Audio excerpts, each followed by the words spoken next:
Welcome to this section of this course. This integration of cos square x dx. In order to solve this integral, I am going to use some identities of the trigonometric functions which everyone knows. We have sin square x plus cos square x equals to 1. This identity we know for all values of x. Okay. And then we have cos of 2x is equals to cos square x minus sin square x. Okay, now I want cos square x. Let's convert everything into cos square x. Therefore, from here, sin square x equals to 1 minus cos square x. So instead of sin square x, I can write like this. This same as cos square x minus 1 minus cos square x. Instead of sin square, I am writing 1 minus cos square from this relation.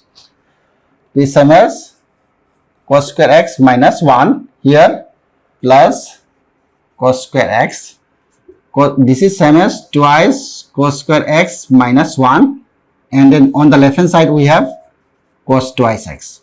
Now if I want to find cos square x from this, what I can do is, therefore 2 cos square x equals to, let's send this side. Okay, here 1 plus, if I send this minus become plus, 1 plus cos of 2x, and these 2 I can send down. Therefore cos square x equals to 1 plus cos 2x upon 2. Okay, this is twice angle and it is x. Okay, here x we have, here twice x we have. Okay, so this cos square x I am going to use over here. This is same as integral 1 plus cos of twice x upon 2 into dx.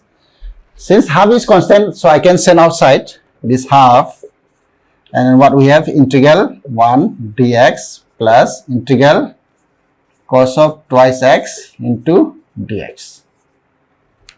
So is equals to half x plus integration of cos twice x is sine of twice x. Again, you have to differentiate twice x with respect to x. That we need to write over here. So differentiation of twice x is become 2 and then plus some constant. So if I send inside half x by 2 plus sine of twice x, 2 to the 4 plus c, where c is some constant of integration. Okay, this is the required answer.